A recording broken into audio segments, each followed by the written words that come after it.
जय श्रीमन नारायण। दोस्तों आज सावन मास के शुक्ल पक्ष की द्वादशी तिथि है और आज के ही दिन पुत्रदा एकादशी व्रत का पारण किया जाएगा। आज का दिन बहुत ही शुभ और मंगलकारी है। एकादशी के व्रत के पारण के दिन तुलसी माता की कथाओं को सुनने से ही व्रत पूर्ण माना जाता है और भक्तों की समस्त मनोकामनाएं भी पूर्ण होती हैं। तो जिन लोगों ने व्रत नहीं भी रखा है उन्हें भी द्वादशी के दिन तुलसी माता की कथाओं को सुनने से अनंत शुभ फलों की प्राप्ति होती है।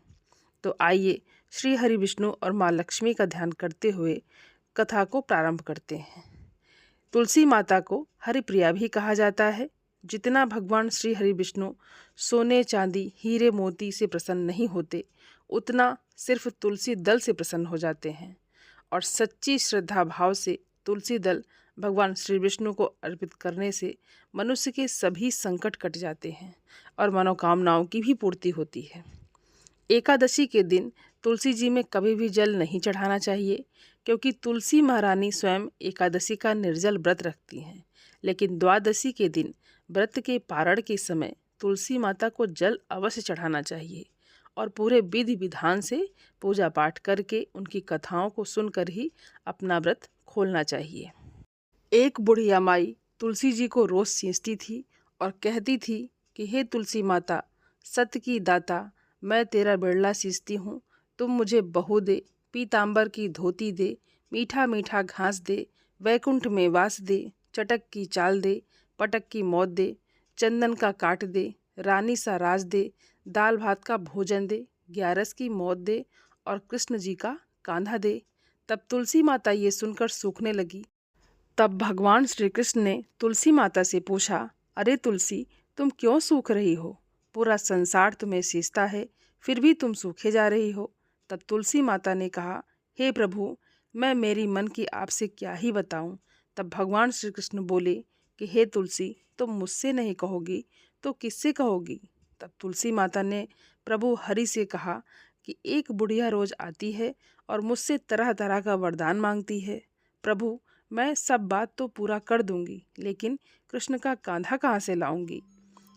तो भगवान बोले, तुलसी, तुम चिंता मत करो, तुम उसे सभी वरदान पूरा करने के लिए कह दो और जब वो मरेगी तो मैं अपने आप कांधा देने आ जाऊंगा।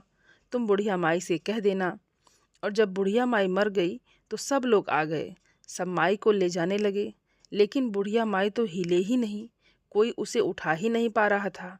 चारों तरफ बातें बनने लगी कि पता नहीं बुढ़िया कौन से कर्म करती थी, कौन से पापाचार करती थी, नित्य नेम करती थी और कौन सी भक्ति करती थी, उठ ही नहीं रही है, कितनी भारी हो गई है। तब भगवान श्री कृष्ण एक 12 वर्ष के बालक का रूप धारण करके आए। बालक ने कहा, मैं कान में एक बात कहूँगा तो बुढ़िया माई उठ जाएंगी। सभी लोग सोचने लगे कि जब हम इतने सारे लोग मिलकर इस बुढ़िया को नहीं उठा पाए तो ये मात्र 12 साल का बच्चा इस बुढ़िया को क्या उठाएगा।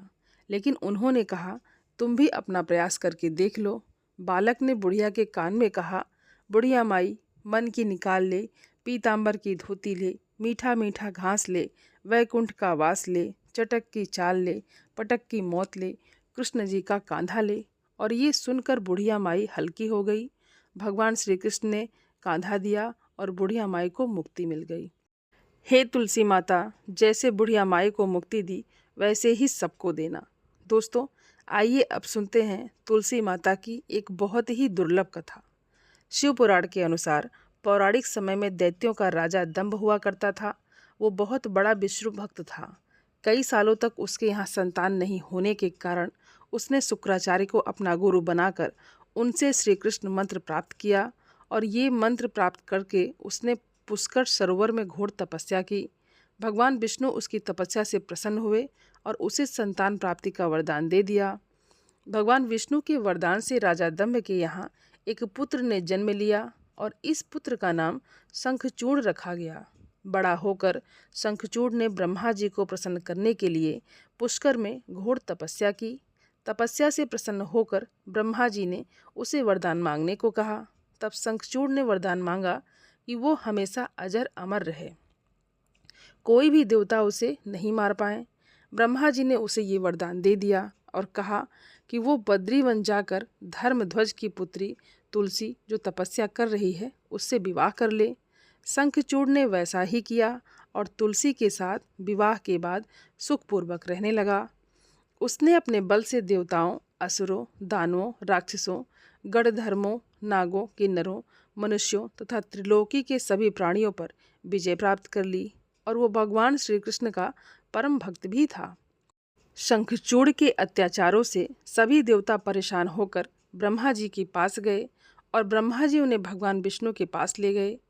श्री हरि विष्णु ने कहा, शंखचूड़ की मृत्यु भगवान शिव के त्रिशूल से ही होगी, अतः आप उनके पास जाएं। भगवान से उन्हें चित्ररथ नामक गढ़ को अपना दूत बनाकर शंखचूड़ के पास भेजा और चित्ररथ ने शंखचूड़ को समझाया वो देवताओं को उनका राज्य वापस लौटा दें, परंतु शंखचूड़ ने मना कर दिया और कहा कि वो महेश्वर से युद्ध करना चाहता है। भगवान शिव को जब ये बात पता लगी तो वो युद्ध के लिए अपनी सेना लेकर निकल पड़े और दानवों में घमासान युद्ध हुआ, परंतु ब्रह्मा जी के वरदान के कारण शंखचूड़ को देवता नहीं हरा पाए। भगवान शिव ने शंखचूड़ का वध करने के लिए जैसे ही अपना त्रिशूल उठाया तभी आकाशवाणी हुई कि जब तक शंखचूड़ के हाथ में श्री हरि का कवच है और उसकी पत्नी का सतीत्व अखंडित है तब तक इसका वध असंभव है। आकाशवाणी सुनकर भगवान विष्णु वृद्ध ब्राह्मण का रूप धारण कर शंखचूड़ के पास गए और उनसे श्री हरि कवच दान में मांग लिया। शंखचूड़ ने वो कवच बिना किसी संकोच के दान कर दिया।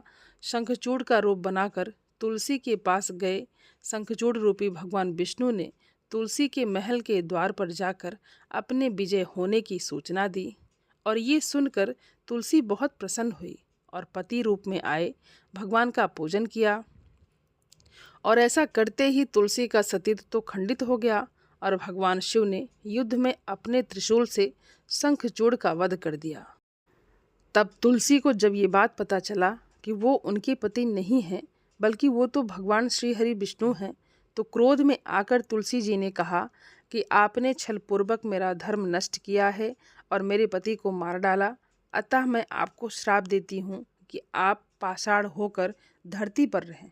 तब भगवान विष्णु ने कहा कि देवी, तुम मेरे लिए भारतवर्ष में रहकर बहुत दिनों तक तपस्या कर चुकी हो। तुम्हारा ये शरीर नदी रूप में बहकर गंडकी नामक नदी के रूप में प्रस्तुत होगा। तुम पुष्पों में श्रेष्ठ तुलसी का वृक्ष बन जाओगी और सदा मेरे साथ रहोगी। तुम्हारे श्राप को सत्य करने के लिए मैं पाषाण शालिग्राम बनकर रहूँगा। बोलिए तुलसी माता की जय। दोस्तों, आइए अब तुलसी माता की दूसरी कथा को सुनते हैं और इस कथा को सुनने से एकादशी के व्रत का संपूर्ण फल मिल जाता है। किसी समय एक कुटुंब में ननद तथा भाभी साथ साथ रहती थी। ननद का विवाह अभी नहीं हुआ था। वो तुलसी के पौधे की बहुत सेवा किया करती थी, लेकिन उसकी भाभी को ये सब बिल्कुल भी पसंद नहीं था। जब कभी उसकी भाभी को अत्यधिक क्रोध आता तब वो उसे ताना देते हुए कहती कि जब तुम्हारा विवाह होगा तो मैं तुलसी ही बारातियों को खाने को दूंगी और तुम्हारे दहेज में भी तुलसी ही दूंगी। कुछ समय बीत जाने पर ननद का विवाह पक्का हुआ। विवाह के दिन भाभी ने अपने कथन अनुसार बारातियों के सामने तुलसी का गमला फोड़ दिया और खाने के लिए कहा। तुलसी की कृपा से वो फूटा हुआ गमला अनेकों स्वादिष्ट पकवानों में बदल गया। भाभी ने गहनों के नाम पर तुलसी की मंजरी से बने गहने पहना दिए। वो सब भी सुंदर सोने जवाहरात में बदल गए। भाभी ने वस्त्रों के स्थान पर तुलसी का जनेऊ रख दिया। वो रेशमी तथा सुंदर वस्त्रों में बदल गया। ननद की ससुराल में उसके दहेज की बहुत प्रशंसा की गई और ये बात उसके भाभी के कानों तक भी पहुंची। उसे बहुत आश्चर्य हुआ। उसे अब तुलसी माता की पूजा का महत्व समझ में आ गया। भाभी की एक लड़की थी। वो अपनी लड़की से कहने लगी कि तुम भी तुलसी माता की सेवा किया करो, तुम्हें भी बुआ की तरह फल मिलेगा।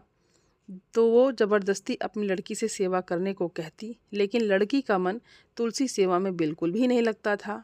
लड़की के बड़ी होने पर उसके विवाह का समय आता है, तब भाभी सोचती है कि जैसा व्यवहार मैंने अपनी ननद के साथ किया था वैसा ही मैं अपनी लड़की के साथ भी करूँगी, तो ये भी गहनों से लद जाएगी और बारातियों को खाने में पकवान भी मिलेंगे।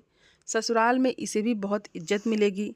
और ये सोचकर वो बारातियों के सामने तुलसी का गमला फोड़ देती है, लेकिन इस बार गमले की मिट्टी मिट्टी ही रहती है। मंजरी तथा पत्ते भी अपने रूप में ही रहते हैं। जनेऊ भी अपना रूप नहीं बदलता। सभी लोग और बारातियों द्वारा भाभी की बुराई की जाती है।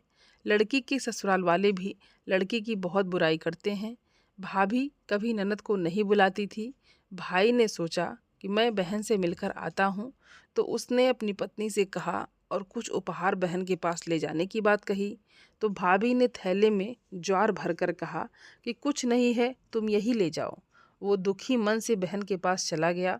वो सोचता रहा कि कोई भाई अपनी बहन के घर ज्वार कैसे ले जा सकता है, और ये सोचकर वो एक गौशाला के पास रुका और ज्वार का थैला गाय के सामने पलट दिया।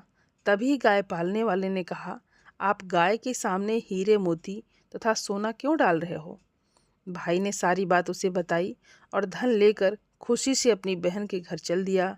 दोनों भाई बहन एक दूसरे को देखकर अत्यंत प्रसन्न होते हैं। बोलिए तुलसी माता की जय।